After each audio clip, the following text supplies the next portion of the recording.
7月，祈源祭，京都夏天最盛大的节日。从平安时代传承至今的古老祭典，流经千年的时间，成为一项根植于京都人生活的市民活动。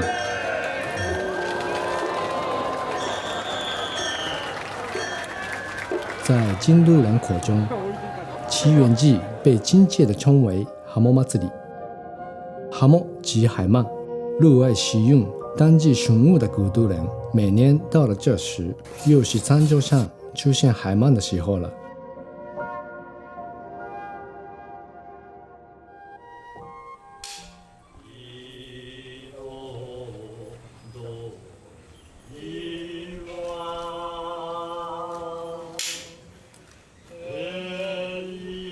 京都三面被山包围，地处盆地之中，夏日酷暑闷热。古代交通普遍，从遥远的海边将鱼类运送至内陆的京都，难以保证其鲜活。桂鱼、煎鱼一类的海鱼，均是以盐腌制过后难以腐败的形态，经过几天几夜的长途跋涉运送而来的。生命力旺盛的海鳗，却能够在长途旅行后依然活蹦乱跳。从江户时代起，他们从大阪、明石和丹路等地被运送至京都，成为京料理中不可或缺的贵重海鱼。6月，京都进入梅雨季节。京都料理人之间有传言，海鳗迎过梅雨之后，便会迅速肥满起来。此时一直到祈源祭，海鳗进入第一个旬季。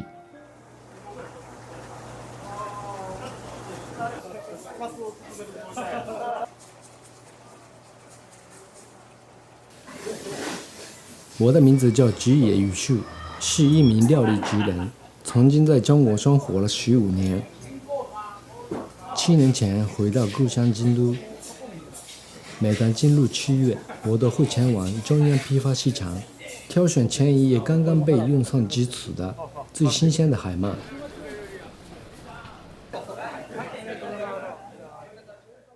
海鳗体内布满细碎的骨头，处理过程中需要精湛的煮冷技，普通人难以完成。因此京都人都会选择前往料理店，享用这道预示着夏天到来的美食。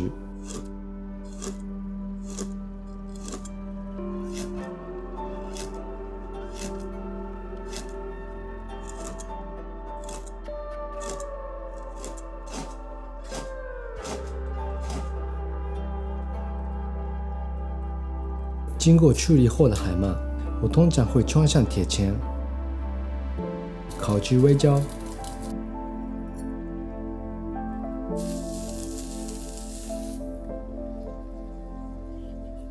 浇上自家秘制的梅肉酱，成为提供给客人的当月主菜之一。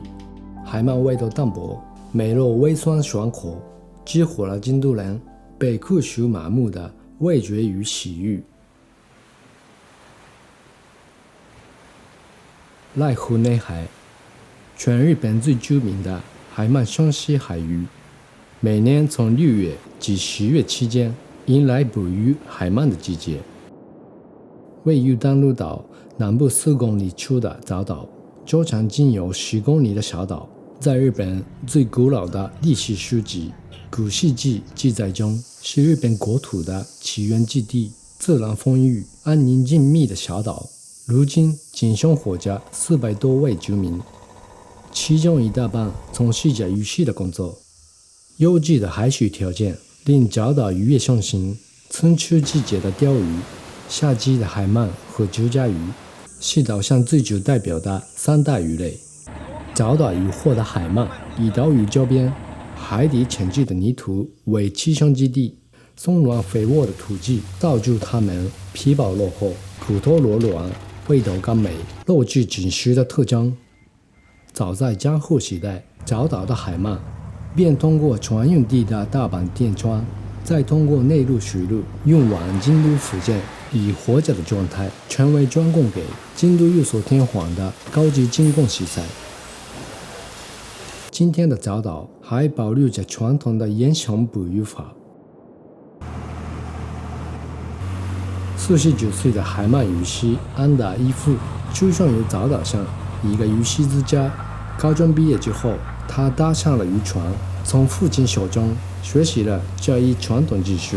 如今，他是早岛上唯一使用烟香法捕鱼海鳗的职业渔师。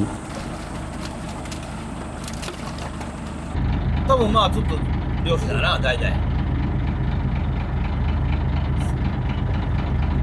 ほぼほぼみんなな漁師やしな島に住んどんの。それは公務員のとかな、そんな郵便局とか役場とか、そんなもんこんだけ先生のようになってるのもまあいろいろあんだけど、僕わずかでいいかな。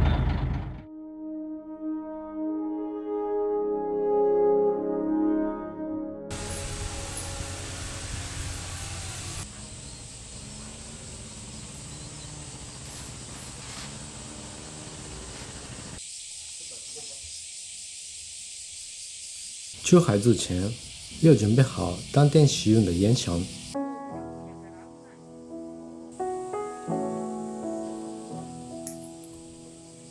这种在一根竹绳上绑定几十根支线，每根支线装上独立鱼钩的做法，是日本人最古老的捕鱼方式。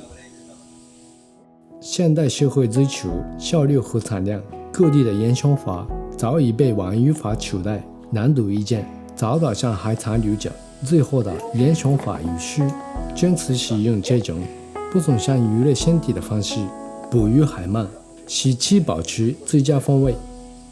编织和整理绳子的人们，从安达一夫父亲的时代就开始前来帮忙。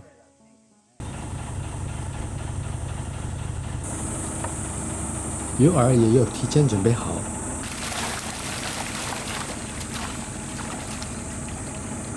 安达一夫从父亲那里学习到的最常使用的鱼饵是竹荚鱼的幼鱼，要小心使它们一直保持活着的状态，才能激发海鳗捕食的兴趣。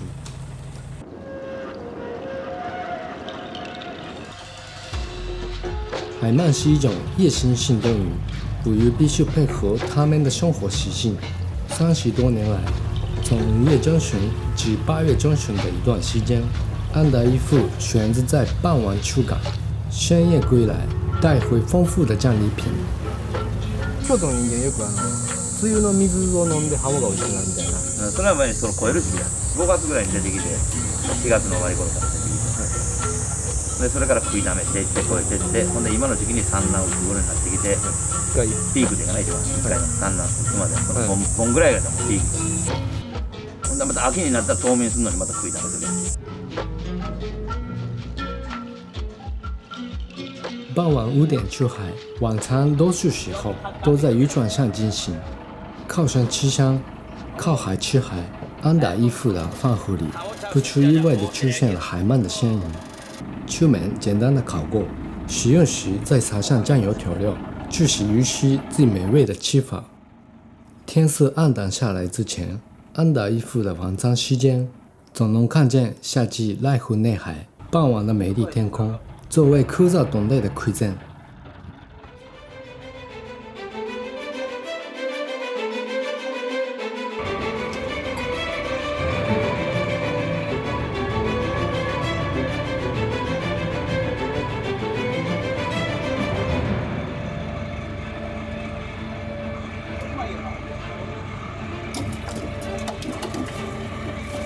与寻常的海鳗斗争，有时候是一场体力活。这种鱼类牙齿锋利，在鱼系手中也猛烈挣扎，证明着它们在海中疯狂猎食的一生造就了紧致的肌肉。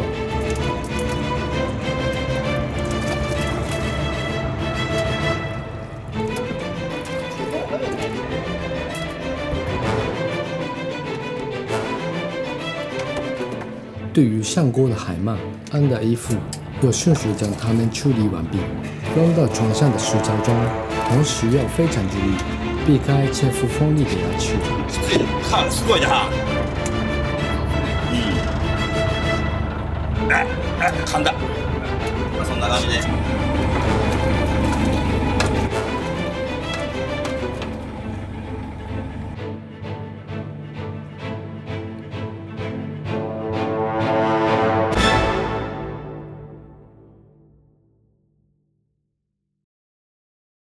前夜捕获的海鳗，次日清晨又立刻在渔港进行称重，以最快速度运往日本各地的鱼市，保证以最新鲜的状态出现在料理店的餐桌上。由于受到捕鱼方法的影响，近年来韩国海鳗大量输入，日本各地的海鳗需求增加，早岛上的鱼类也在变得越来越便宜。与安达一夫30年前刚开始捕捞海鳗时相比，市价减少了1半以上。それ一番高い時で祇園祭りの一番ピークでその値段やって4500円そんな安かった。でそれが過ぎて3600円になって、安いなこれ。昔だって1匹1万円しとったのかいな、大きかろうが小かろうが。あ、じゃあ安なってるんですね。昔より安いよ。こちら1ヶ月でやったその祇園のチンジだったら6000円後半もう7000円超えてきた。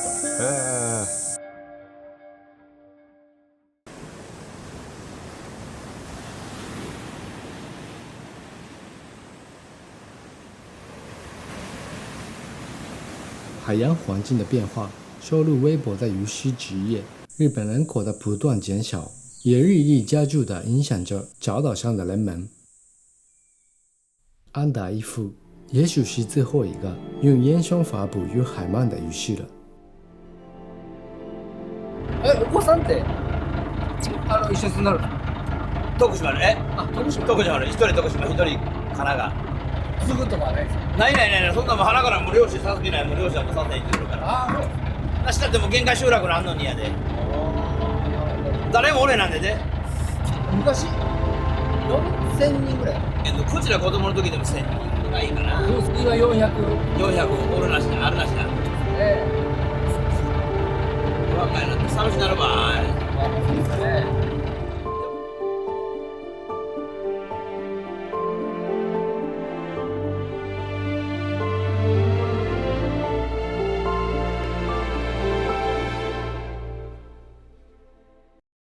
海鳗的食用方法多种多样。江户中期出版的《海鳗百鉴》中记载着超过100个这种鱼类的烹饪手段，烧烤、水焯、寿司、天妇罗都是传承至今最常见的做法。中京出的二条介湾，创业于1863年的关西海鳗名店，是古奇润一郎等众多文豪和歌舞伎演员请来的百年老部。介湾的海鳗会食传承到第6代，每年5月下旬开始，从日本各地专程前来享用的食客们便预约不断。海鳗素面、海鳗刺身、海鳗圆平烧、海鳗蛤汤、流川枫海鳗锅，所有能想象到关于海鳗的日本料理法都包含在这个套餐里了。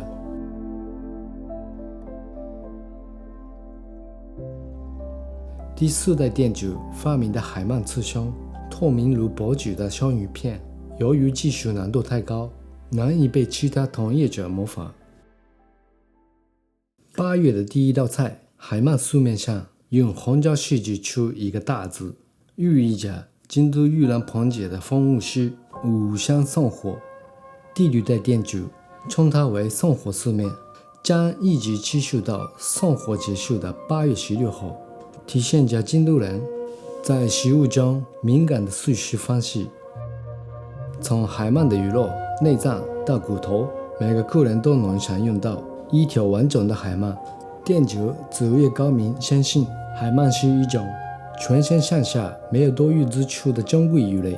54岁的泽月高明作为今天的第6代店主，自幼便出入于介湾厨房，18岁前往京都市内怀石料理店修行，21岁重回介湾，从学习海鳗的骨切法开始，33年来依旧在日复一日的修行中，传承着京都人的传统滋味。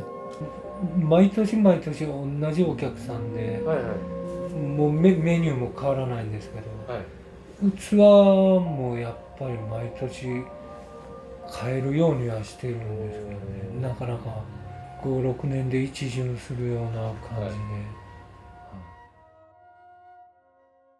借往使用的海鳗捕鱼自淡路岛，经过2、3小时的路程运送到厨房。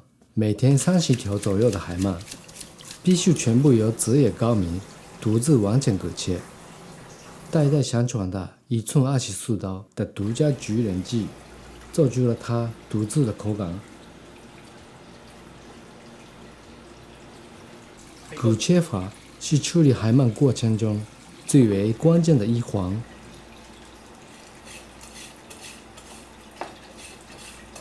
海鳗的身体构造相对其他鱼类更复杂，细长的体内遍布着密密麻麻的小骨，无法全部剔除，直接烹饪又会影响食用口感。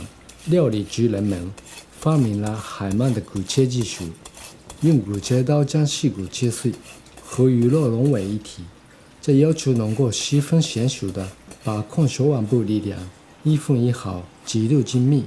不只是将鱼肉细节到入口不易察觉的程度，还要保证最终残留着完好的一种鳗鱼皮，是泽野高明几十年来最基本的工作准则。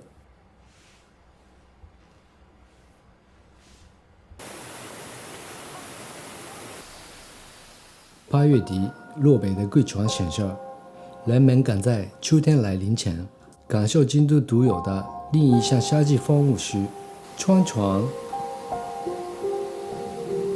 驾驶于涓涓细雨之下的榻榻米用餐空间，特意先着寓意前来的人们，坐在林间被切割成瀑布的河水边，享用着一道海鳗料理。